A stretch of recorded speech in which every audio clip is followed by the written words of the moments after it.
नमस्कार। मौका आ गया है बंगाल युद्ध का, असम युद्ध का और 5 राज्यों में विधानसभा चुनाव का। आप देख रहे हैं इंडिया न्यूज, आपके साथ मैं हूं शुभ्रा सुमन। नमस्ते, मैं राशिद। Very good morning. और बड़ी बात यह है कि आज ये तय होने जा रहा है और तय होने का पहला चरण है कि खेला होगा या खेला शेष होगा, क्योंकि पश्चिम बंगाल की 30 विधानसभा सीटों पर चुनाव है पहले चरण का और 47 विधानसभा जो सीटें हैं असम की, जहां पर वोटर उम्मीदवारों की किस्मत का फैसला करने वाले हैं।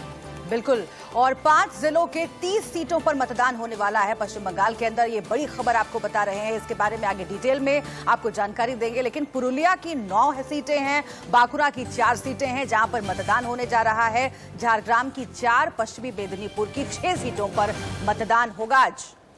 और पहले चरण में ये तो बात हो गई बंगाल की। असम की 126 में से 47 सीटों पर चुनाव है और असम में पहले चरण की वोटिंग शुरू हो गई है। पश्चिम बंगाल में पहले चरण की वोटिंग शुरू हो गई है। पहले चरण में 47 सीटों पर असम में मतदान हो रहा है। सीएम सर्बानंद सोनोवाल विधानसभा अध्यक्ष की किस्मत दांव पर है। करीब 81,09,000 मतदाता आज मतदान करेंगे और वोटिंग शुरू हो गई है। सुबह के 7 बजे हैं और वोटिंग का हर एक अपडेट पश्चिम बंगाल की 30 विधानसभा सीटों से, असम के 47 विधानसभा सीटों से, एक विधानसभा सीट का हाल सिर्फ और सिर्फ आप इंडिया न्यूज पर देखेंगे। बिल्कुल, ये महा कवरेज लगातार जारी है। पश्चिम बंगाल, असम के साथ साथ तमाम राज्यों में जहां विधानसभा चुनाव हो रहे हैं हमारी नजर रहेगी, लेकिन खास फोकस पश्चिम बंगाल और असम पर है और इसीलिए आपको ये महा कवरेज देखनी बहुत जरूरी है, क्योंकि दोनों ही राज्यों में चुनाव बहुत खास हैं। हमारे संवाददाता चप्पे चप्पे पर मौजूद हैं और खासतौर से उन सीटों पर जहां पर दिग्गजों की किस्मत दांव पर लगी हुई है, वहां से हम आपको सीधी रिपोर्ट देंगे कि आखिर आज लोग क्या मूड बनाकर घर से निकले हैं और किस तरह के हालात हैं। चुनाव आयोग के सामने बहुत बड़ी चुनौती है राशिद, खासतौर से पश्चिम बंगाल में। बिल्कुल ठीक कहा है शुभ्रा ने कि लोगों का मूड आखिरकार क्या है, क्योंकि पश्चिम बंगाल का वोटर साइलेंट नजर आया था जब चीख चिल्लाहट हुई थी। पश्चिम बंगाल का वोटर साइलेंट नजर आया था जब खेला होबे या खेला शेष की बात की गई थी। पश्चिम बंगाल का वोटर साइलेंट नजर आया था जब पश्चिम बंगाल की बेटी, बुआ, दीदी, भतीजा, पीसी, भाईपो, इन सब की बात की गई थी। और पश्चिम बंगाल का ये जो चुनावी रण है ना, जय श्री राम के नारे के साथ में आगे बढ़ने की किस्मत का भी फैसला करेगा। पश्चिम बंगाल के चुनावी रण में पता यह चल जाएगा कि पिछली बार 3 विधानसभा सीटें और इस बार अगर मुख्य प्रतिद्वंदी के तौर पर भारतीय जनता पार्टी चुनावी मैदान में है, तो फिर ऐसे में प्रधानमंत्री नरेंद्र मोदी के चेहरे का कितना फायदा पश्चिम बंगाल में भारतीय जनता पार्टी को होगा।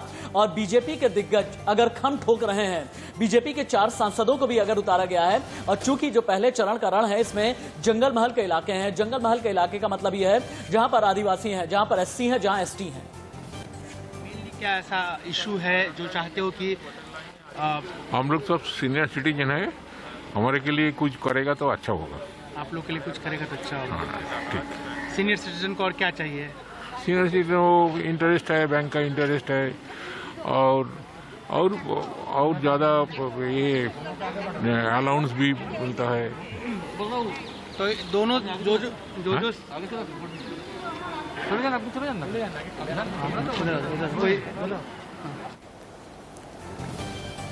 तो अलग अलग मतदान केंद्रों से तस्वीरें सामने आ रही हैं और लोगों के जो रिएक्शंस आ रहे हैं वो हम आपको दिखाएंगे। लेकिन बहुत महत्वपूर्ण है कि कौन कौन से मुद्दे काम कर रहे हैं और कौन कौन से मुद्दे जहन में लेकर लोग घरों से बाहर निकलेंगे, मतदान करेंगे। और इसीलिए हमने आपके लिए ये स्क्रीन तैयार की है ताकि असम और पश्चिम बंगाल दोनों ही जगहों पर जो मुद्दे सबसे ज्यादा अहम हैं वो आपके जहन में रहें।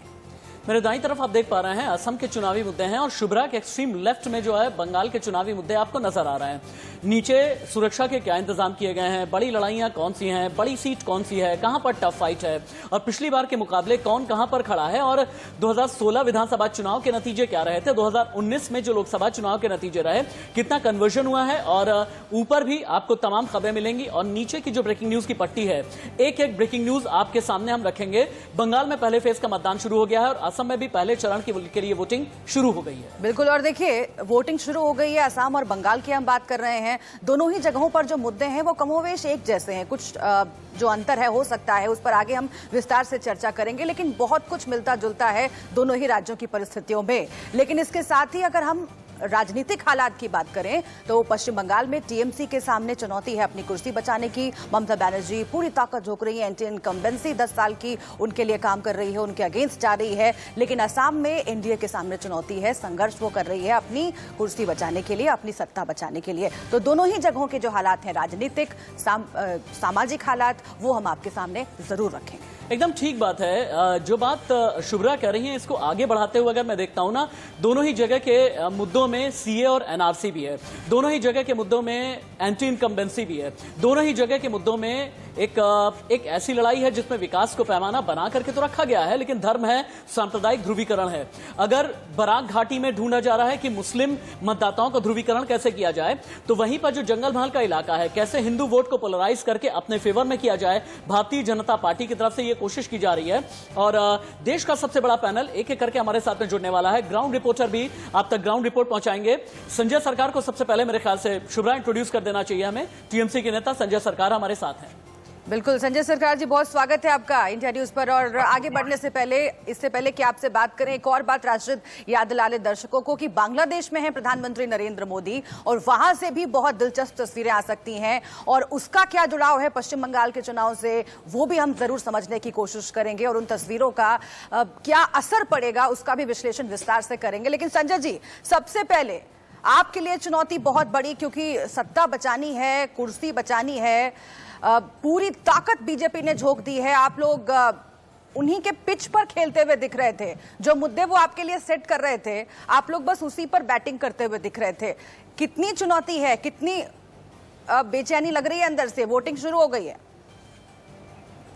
इस बार हम लोगों को चुनौती होने जा रहा है, डायरेक्ट इसमें कोई दो राय नहीं है। लड़ाई मेरे साथ यहाँ पर बंगाल में भारतीय जनता पार्टी दूसरे स्थान पे भी है, तीसरे स्थान पे है। मेरे साथ में कोई लड़ाई नहीं है, और बिल्कुल मैं 220 के ऊपर सीट लेके चुनाव जीतते जा रहा है। इसमें कोई दो राय नहीं है, कोई संदेह नहीं है, कुछ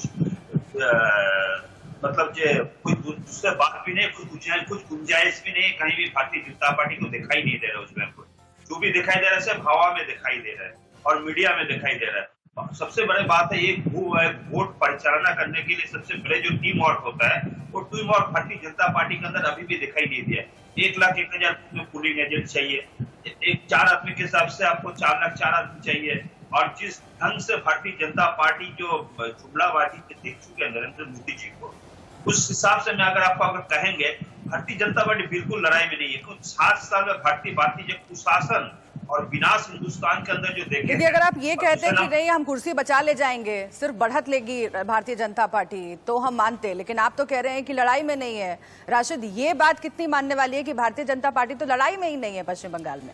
ये तो कहना ये ओवर कॉन्फिडेंस होता है संजय सरकार जी। अगर आप ये कहते हैं कि भारतीय जनता पार्टी लड़ाई में ही नहीं है, और भारतीय जनता पार्टी अगर लड़ाई में नहीं होती तो फिर ममता बनर्जी को कड़ी टक्कर देते हुए ममता बनर्जी को जय श्री राम के बदले में चंडी पाठ नहीं करना होता। ममता बनर्जी को यह नहीं कहना होता कि बाहरी आकर के पश्चिम बंगाल में राज नहीं करेंगे।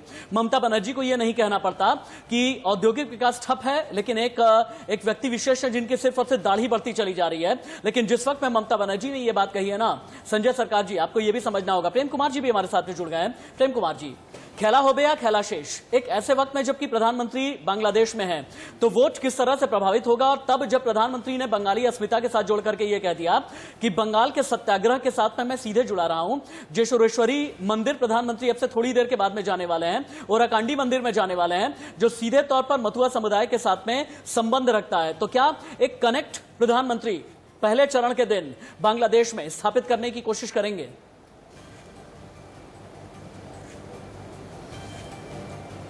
निश्चित रूप से राष्ट्रीय जी, मुझे लगता है कि वह समुदाय के मुद्दे को बीजेपी पहले से उठाती रही है। अगर पहली दफा उठाया जाता तो शायद वो इम्पैक्ट नहीं पड़ता, लेकिन ये मुद्दा वो पहले से उठाती रही है। और प्रधानमंत्री जी आज मथुआ समुदाय के मंदिर में जाने वाले हैं, तो उसका असर यहाँ पड़ेगा, और पड़े इसके लिए ही ये आयोजन जो है एक सरकारी समारोह में इस तरह से चुनावी एजेंडे को ध्यान में रख करके ये तय किया गया है, इसलिए इसकी आलोचना भी हो रही है।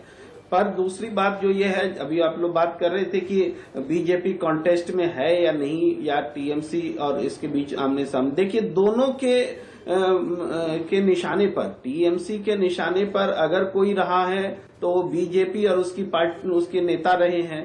बीजेपी के निशाने पे टीएमसी नेता ममता बनर्जी रही हैं।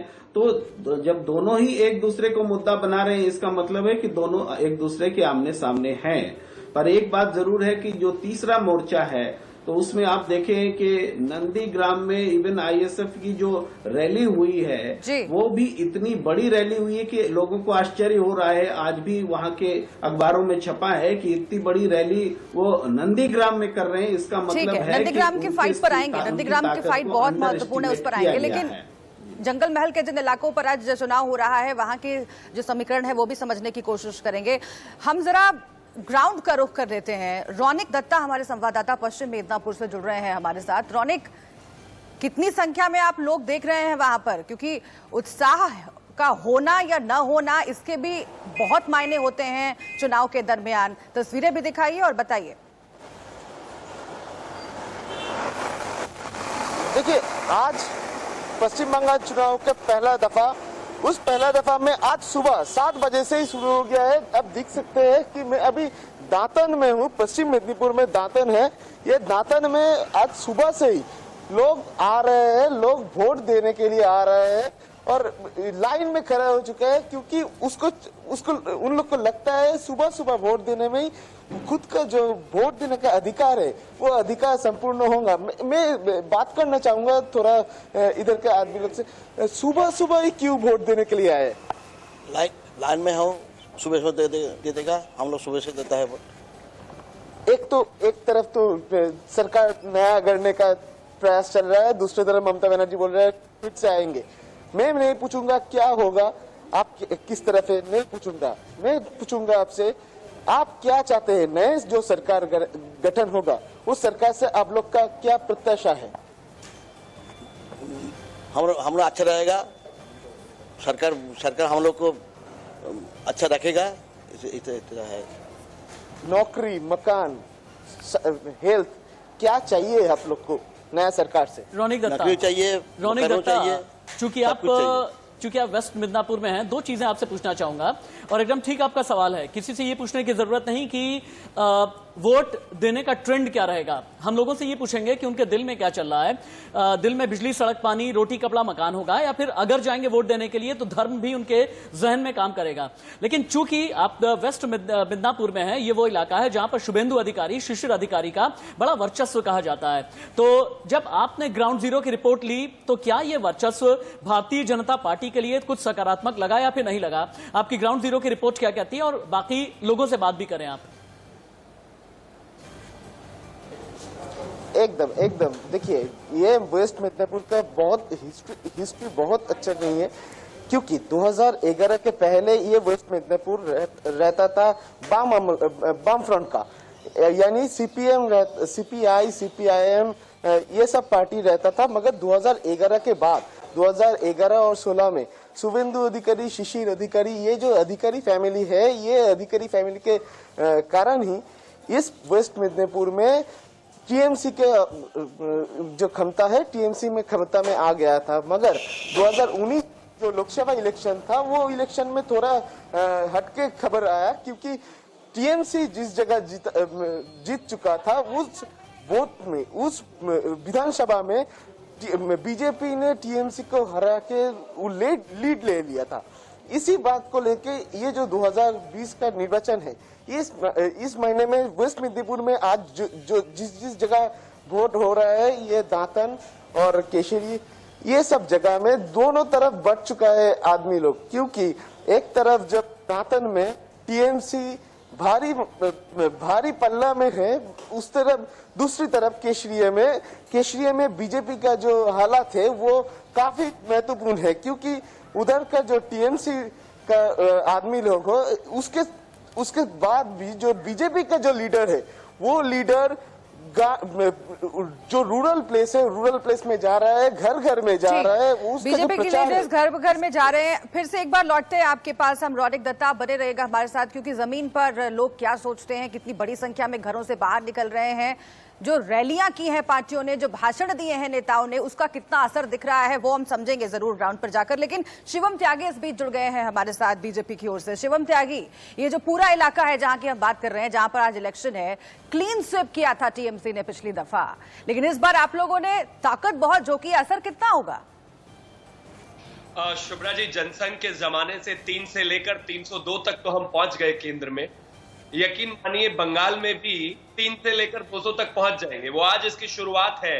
जिस तरह से 2014 लगातार हमने मेहनत की है, उसका पहला दिन आज है। हमारा एक टेस्ट है, तमाम मुद्दे लेकर वो जाएंगे बूथ पर और तमाम तरह की चीजें जितनी रही, एक बहुत लंबा कैंपेन रहा बंगाल को लेकर, बहुत सारी मेरी आपके साथ, राशिद भाई के साथ, सबके साथ इतनी हीटेड डिबेट्स रही, प्रेम जी के साथ रही, लेकिन आज वो हीटेड डिबेट का तो समय नहीं है। लेकिन हाँ, इतना जरूर है कि तमाम मुद्दे जय श्री राम से लेकर और टोलाबाजी तक, सांप्रदायिक तक, अपीसमेंट तक, और हर वो मुद्दा जनता के दिमाग में होगा कहीं ना कहीं, जो 2014 के बाद लगातार हम जनता के सामने लेकर आए हैं। बेरोजगारी बिल्कुल एक मुद्दा है, महंगाई बिल्कुल एक मुद्दा है, तमाम वो मुद्दे लेकर मुझे लगता है जनता जाएगी। और आप देखेंगे जब 2 मई को हम साथ में सुबह बैठे होंगे तो शायद अब तक तो किसी हद तक मुझे लगता है कि ट्रेंड की शुरुआत बहुत बेहतर तरीके से हो चुकी होगी।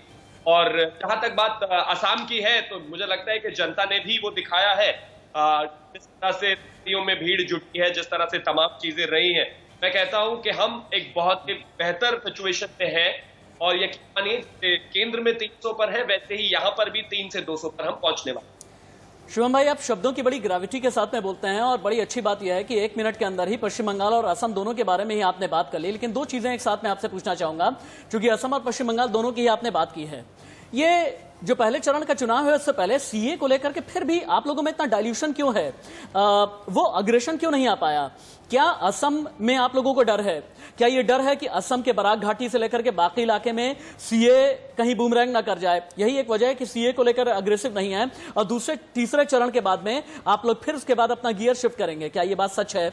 और अगली बात यह है कि ममता बनर्जी ये कहने में लगी हुई हैं कि नहीं, आप तो टोलाबाजी कह रहे हैं, आप कटमनी कह रहे हैं, लेकिन भारतीय जनता पार्टी का ये प्रोपेगेंडा है, आप लोग सिर्फ हिंदू मुसलमान करके ही पश्चिम बंगाल और असम का चुनाव लड़ना चाहते हैं।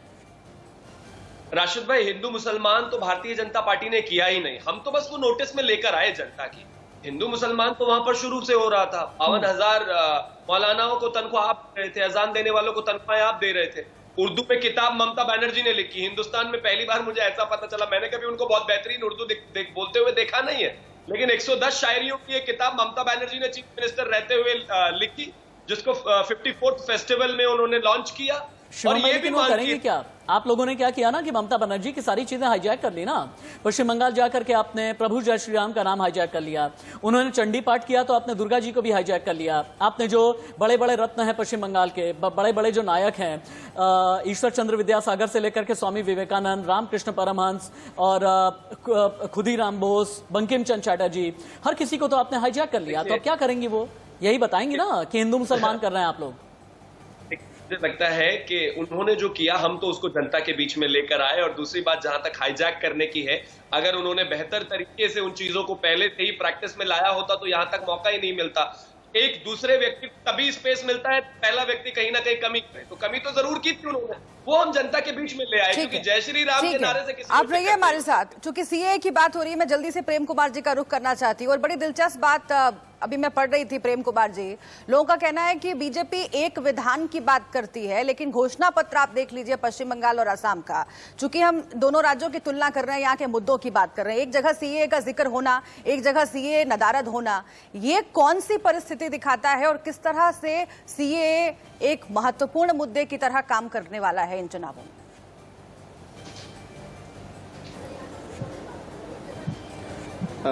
देखिए, मुझे लगता है कि सीएए को लेकर के चूंकि वो एक सीमा जो तय की गई थी कि 1984 को बढ़ा करके 2014 तक सीएए में रखा गया कि 2014 तक जो लोग आए थे बाहर से उनको नागरिकता दी जाएगी। तो उसकी वजह से वो बहुत सारी बड़ी संख्या में लोग आ जाएंगे जिसको कि नागरिकता मिलेगी। तो स्थानीय लोगों का जो आंदोलन था कि हमारी संस्कृति, हमारा कल्चर प्रभावित होगा, तो सीएए और एनआरसी की वजह से ये आशंका और मजबूत हो गई। तो वहां 3 तरह के लोग हैं सोचने वाले। एक जो सीएए और एनआरसी को चाहते हैं कि पूरी धर्म को छोड़ के लागू किया जाए। एक वो है जो केवल हिंदुओं को दिया जाए और बाकी को न दिया जाए, एक वो है जो किसी को नहीं दिया जाए। तो ऐसी स्थिति में आपको रोकना पड़ रहा है, आप सभी को रोकना पड़ रहा है, क्योंकि एक के बाद एक कई बड़ी खबरें भी आ रही हैं। बंगाल के पुरुलिया में वोटिंग से पहले हमला हुआ है, चुनाव आयोग की गाड़ी को आग लगा दी गई है। अभी की बड़ी खबर, सेक्टर ऑफिसर की गाड़ी में आग लगा दी गई है। जी हाँ, इस वक्त की अहम खबर आपको बता रहे हैं, पुलिस और केंद्रीय बल मौके पर मौजूद है, लेकिन ये बहुत ही दुखद घटना, बहुत ही शर्मनाक घटना सामने आई है, क्योंकि चुनौती बहुत बड़ी है चुनाव आयोग के सामने। बंगाल में जिस तरीके से हिंसा की घटनाएं हो रही हैं, अब वोटिंग अभी शुरू हुई है, चुनाव आयोग के वाहन को आग लगाने की खबर आ रही है राशिद। जबकि सीआरपीएफ की 7 कंपनी है, बीएसएफ की 25 कंपनी है, एसएसबी की 30 कंपनी तैनात की गई है, लेकिन बंगाल के पुरुलिया में वोटिंग से पहले हमला हुआ है, चुनाव आयोग की गाड़ी में आग लगा दी गई है। मैं इससे पहले कि ब्रेक लूं, मित्र प्रकाश को एक बार इंट्रोड्यूस कर देते हैं। लेफ्ट के सपोर्टर हैं मित्र प्रकाश जी, मेरे अभिन्न मित्र हैं। मित्र जी, वैचारिक मतभेद मेरा आपका रहता है, लेकिन समझ में नहीं आ रहा है कि लेफ्ट इस बार किसके शत्रु हैं, किसके मित्र हैं, मित्रता किधर ज्यादा है। लेकिन जो फुरफुरा शरीफ वाली मित्रता आप लोगों की गाढ़ी हुई है, इसकी वजह से आप लोगों के ऊपर सांप्रदायिक रंग का इल्जाम लगाया जा रहा है। जवाब दें। और सबसे बड़ी बात यह है कि आपके अहम साथी राहुल गांधी पहले चरण से पहले आई ही नहीं। प्रियंका गांधी असम के चाय बागान में गई, लेकिन पश्चिम बंगाल के चाय बागान में पहुंची ही नहीं।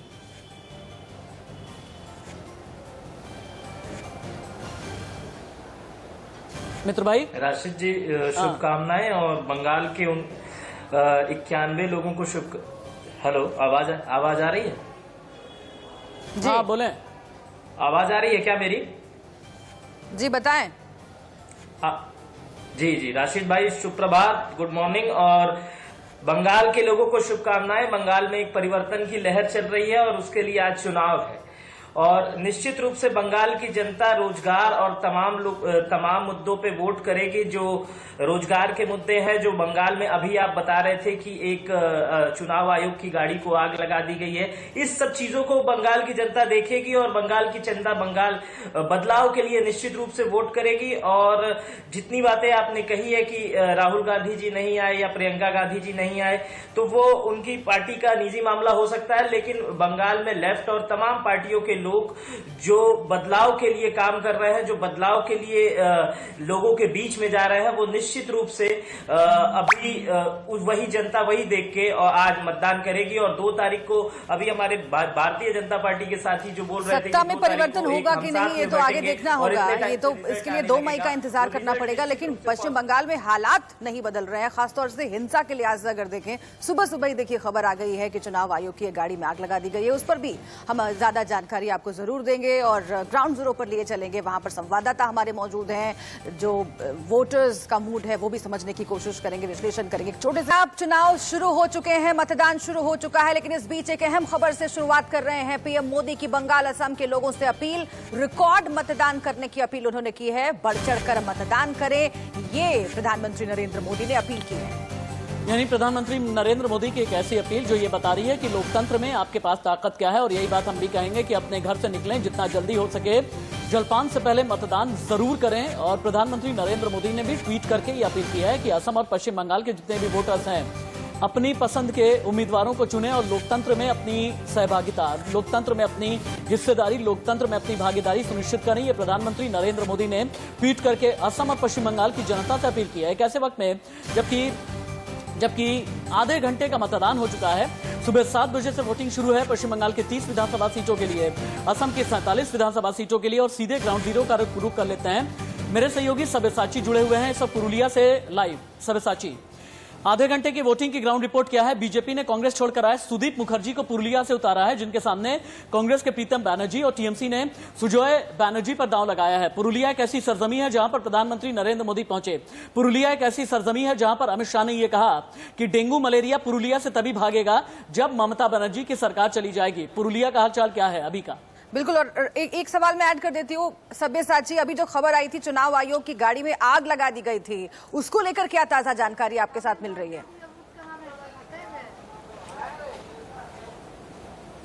बिल्कुल, पहले आपको पुरुलिया की ये ग्राउंड रिपोर्ट दिखा दूं। इस समय पुरुलिया के अयोध्या हिल टॉप पे हम मौजूद हैं और आप देख सकते हैं सुबह से भारी संख्या में यहाँ पे वोटर्स लाइन में खड़े हुए हैं अपना वोट डालने के लिए।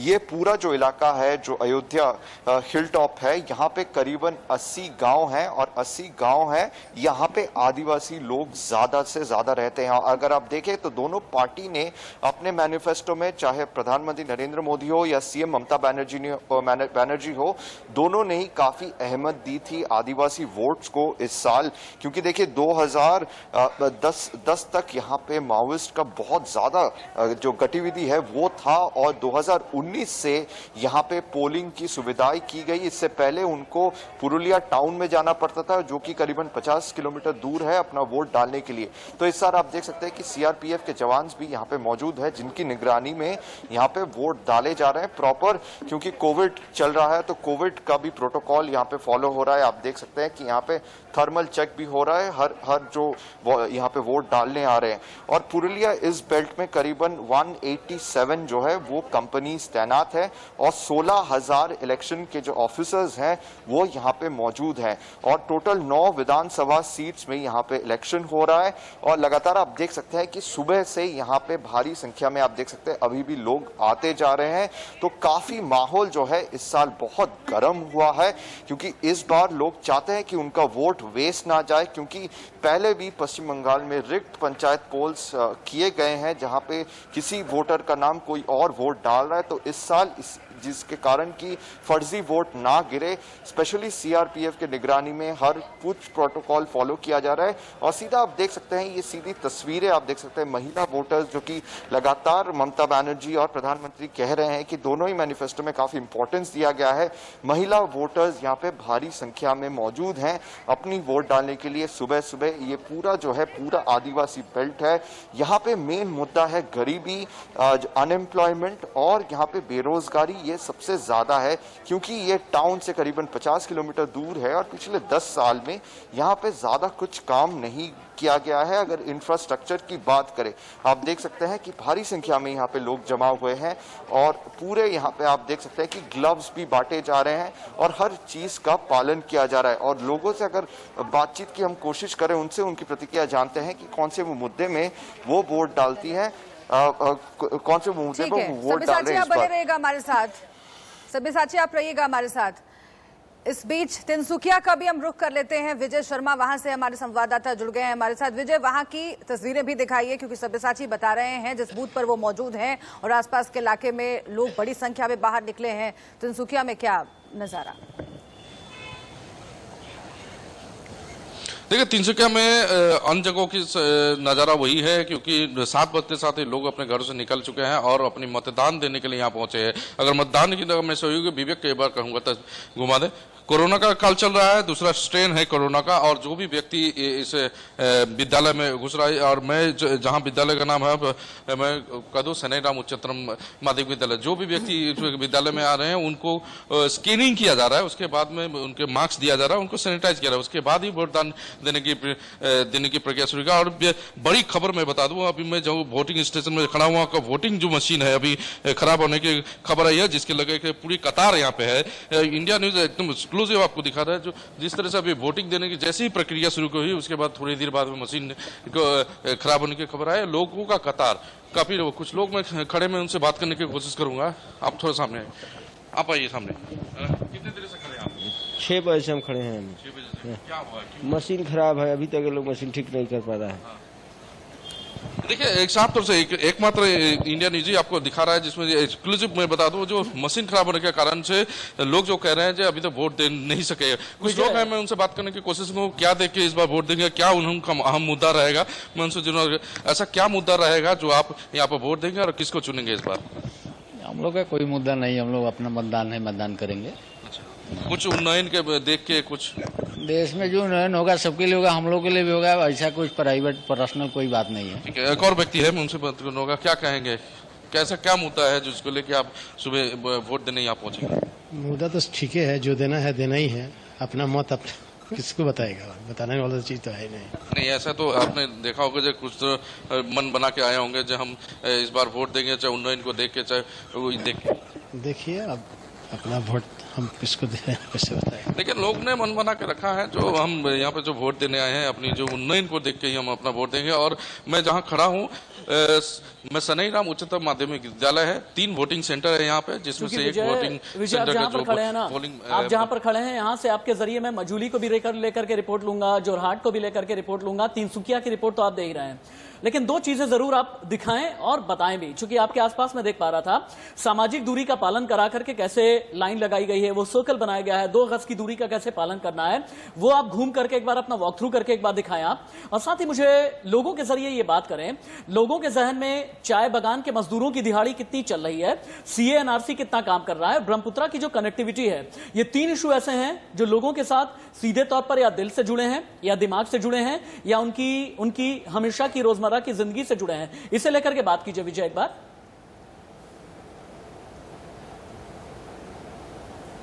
सोशल डिस्टेंसिंग जो कोरोना कर रहा है, मैं सोशल डिस्टेंसिंग की जो 2 गज की दूरी जो बात कहा जा रहा है, मैं सहयोग दिखाने कहूंगा। जो सरकार की तरफ से एक दायरा बनाया गया है और इसी के जरिए लोगों को वोट देने की प्रक्रिया की है। मुंह में मास्क होना पड़ेगा, सैनिटाइज होना पड़ेगा, सोशल डिस्टेंसिंग का पालन करना पड़ेगा। और दूसरी जो मुद्दे की अगर बात करें तो ब्रह्मपुत्र का मुद्दा अहम मुद्दा है, क्योंकि बाढ़ की समस्या हमेशा असम में रहती है, जिसको लेकर लोग काफी चिंतित रहते हैं। और दूसरी मैं बता दूं एनआरसी की जो 2016 में जो एनआरसी जब ये जारी किया गया था, उसमें एनआरसी में कई लोगों का नाम नहीं आया था। उसके बाद सरकार ने उसका उन्नतीकरण करेंगे एनआरसी का, जिसके लेकर अहम मुद्दा है। और चाय श्रमिकों की अगर बात करें तो अभी फिलहाल इलेक्शन से पहले सरकार ने 217 रुपए कर दिया, तो लेकिन कहीं ना कहीं चाय मजदूरों की यह भी मांग है जो उनकी जो दैनिक मजदूरी है 365 रुपए किया जाए, लेकिन अभी तक सरकार ने नहीं किया, जिसको लेकर चाय बागानों में लोगों में श्रमिकों में काफी रोष था। लेकिन सरकार का लिए हमें एक बार और 5 साल की मौका आज जो इलेक्शन हो रहे हैं असम में 47 सीटों पर 42 सीटें जो है वो ऊपरी असम की है और 5 सीटें सेंट्रल असम की हैं। तो अगर आप इस तरह से समझा सकें, क्षेत्रवार तरीके से समझा सकें कि यहाँ पर कौन कौन से मुद्दे काम करते हैं जो बाकी आसाम में नहीं काम कर रहे हैं और किस तरीके से कैंपेन किया है तमाम पार्टियों ने। देखिए, कैंपेनों की बात करें तो मैं बता दूं जो जिस तरह से सभी पार्टियों ने अपनी ताकत झोंक दी है, और असम में बता दूं महागठबंधन वर्सेस भाजपा हुई थी और जिसको लेके चुनावी प्रचार बहुत जोरों से थी। और कांग्रेस ने भी 5 अहम मुद्दा उठाया था। पहला मुद्दा था, उन्होंने 5 गारंटी दिया था, जो पहला जो अगर उनकी सरकार आती है तो सिटीजनशिप अमेंडमेंट एक्ट लागू होने नहीं दिया जाएगा असम में, जिसको लेकर 2019 में बहुत बड़ा आंदोलन भी हुआ था सिटीजनशिप एक्ट को लेके। और दूसरी जो महिलाएं हैं, जो गृहिणी हैं, उनको 2000 रुपए महीना दिया जाएगा वो भत्ता के तौर पे। और तीसरी जो चाय मजदूरों की मैंने जैसा कहा जो 365 रुपए उनकी मजदूरी की जाएगी और 200 यूनिट बिजली फ्री दिया जाएगा। ये कांग्रेस का मुद्दा था। और मैनिफेस्टो ने भाजपा ने जो दिया था 10 अहम मुद्दा होता है। अब असम को लेकर के काम कर लेते हैं। एक बार पैनल को भी ओपन कर देते हैं। ये हो गई ग्राउंड जीरो की रिपोर्ट। सीधे मेरे सीनियर कोलीग अजीत मेंदोला मेरा इंतजार कर रहा है। अजीत जी, चूंकि असम के तिनसुकिया की आप रिपोर्ट देख रहे थे, कांग्रेस का बदरुद्दीन अजमल के साथ जाना, एआईयूडीएफ के साथ में जाना, क्या कांग्रेस और एआईयूडीएफ के लिए फायदेमंद होगा या फिर नहीं? जो बराक घाटी है वहां पर कितना ज्यादा फायदा ये गठबंधन उठा पाएगा, ये पहला सवाल है। अगला सवाल यह है, कहते हैं कि असम में अहोम समुदाय जिसके साथ में चला जाता है वही गेम चेंजर हो जाता है। इस बार अहोम समुदाय के जहन में क्या क्या चल रहा है? और इस बार भारतीय जनता पार्टी ने अपनी रणनीति बदली है।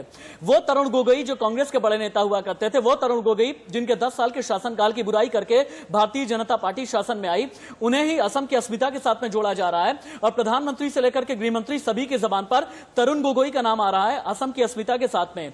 ये किस तरह से काम करेगा? क्या बीजेपी के लिए गेम चेंजर साबित होगा या नहीं? और अहोम समुदाय के जहन में क्या चला है इस बार? देखिए, असम का चुनाव बीजेपी के लिए भी बहुत महत्वपूर्ण है इस बार, क्योंकि अगर आपको याद हो कि बीजेपी ने जो नए मुख्यमंत्री कह सकते हैं, जब प्रधानमंत्री नरेंद्र मोदी ने सत्ता संभाली थी, अमित शाह पार्टी के अध्यक्ष थे, तो हर जगह नए चेहरे मुख्यमंत्री के रूप में उतारे गए थे। असम में सोनभद्र थे, उत्तराखंड का देखिए, झारखंड का देखिए, कई हरियाणा का देखिए, लेकिन महाराष्ट्र में देखिए कोई भी मुख्यमंत्री बहुत प्रभावशाली नहीं रहा। योगी आदित्यनाथ उत्तर प्रदेश को छोड़ के असम में जो मैंने सुना है, जो मेरी जानकारी है, जो हेमंत बिस्वा शर्मा है उनके अनुसार टिकट बांटे गए हैं बीजेपी द्वारा। लोकल उन्होंने जैसे कहा गया वैसे कहा गया, मुख्यमंत्री की कम सुनी गई है। तो अब बीजेपी की कोशिश यही है कि क्षेत्रवाद के भी 2-3 दल वहां पे उन्होंने लोकल स्तर पर जो बनाए थे उनके साथ एक टाई अप किया हुआ है बीजेपी ने। तो बीजेपी का मुद्दा वोटर किस साइड जाएगा, कौन जाति का किस वोटर के साथ जाएगा, वो इतना बड़ा मुद्दा नहीं है इस समय। वहां पर ध्रुवीकरण एक बहुत बड़ा सवाल है। बीजेपी भी कर रही है, कांग्रेस भी की भी कोशिश है कि ध्रुवीकरण कर वोटों को लिया जाए। इसलिए अभी तक जो खबरें वहां से आ रही हैं उसमें यही माना जा रहा है कि बीजेपी शायद अभी थोड़ा आगे है। वोटिंग 2 मई को क्या होगा कहा नहीं जा सकता, लेकिन कांग्रेस ने भी गठबंधन बनाकर जिस तरीके से प्रियंका गांधी ने वहां दौरे किए हैं, उनकी सभाओं में भीड़ आई है, तो ये लगने लगा है कि थोड़ा कांग्रेस वहां पर मुकाबले में आ गई है।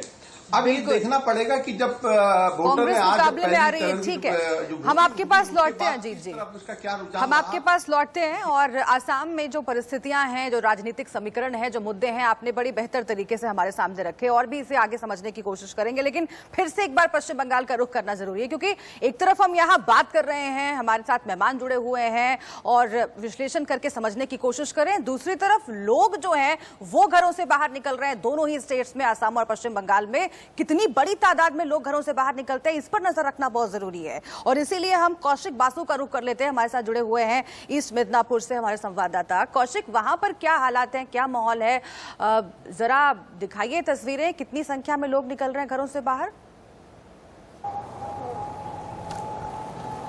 सुबह से इधर वोट पर्व चल रहा है। हमारे साथ इधर का जो भूमिपुत्र है, इधर का जो लोकल आदमी है, उनके साथ हम बातचीत करता है।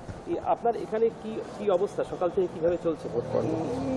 আমি তো এই এলাম, বুঝতে পারছি না, এই তো এসেছি যাবো ভোট দিতে। এখানে পরিস্থিতি কিরকম?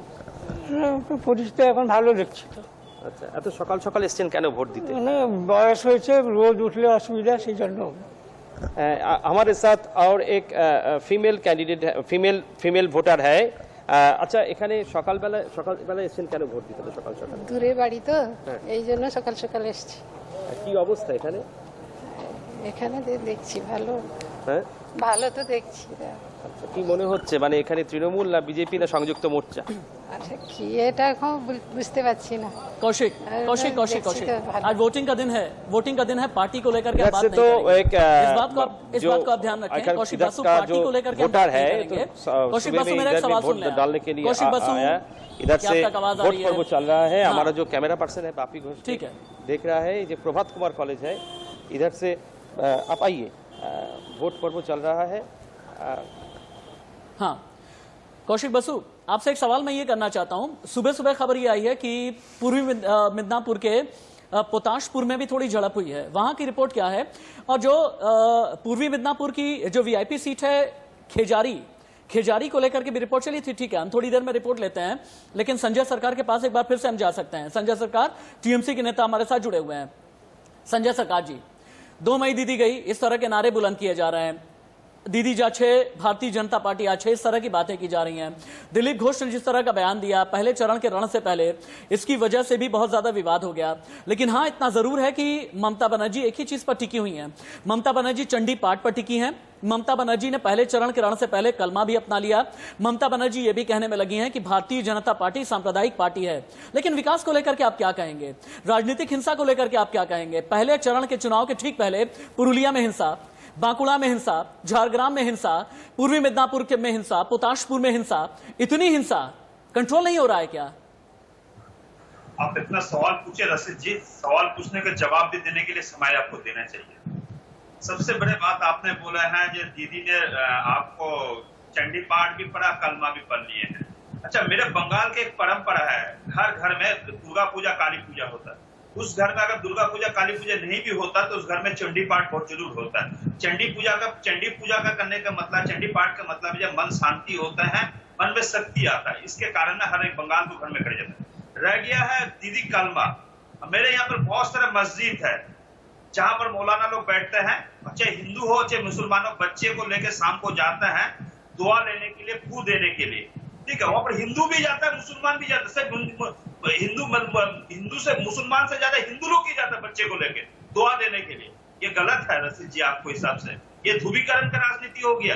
आप देखा से, अच्छा, आपको सामने कभी भी दिखाई नहीं दिया। आप पार्लियामेंट के सामने में और ट्रांसपोर्ट भवन के सामने में बीच में जो एक ये मजार है, अचानक रशीद जी को हमने एक दिन देखा शुक्रवार जुम्मा के दिन में नमाज पढ़ने के लिए, वो लोकसभा चुनाव के पहले हम उस दिन देख कर रशीद जी नमाज पढ़ने के लिए चला गया वहां पर, और हम देखा कि रशीद जी चुनाव के पहले नमाज पढ़ने के लिए, उसको मतलब चुनाव को दिखाने के लिए नमाज पढ़ने के लिए गया है।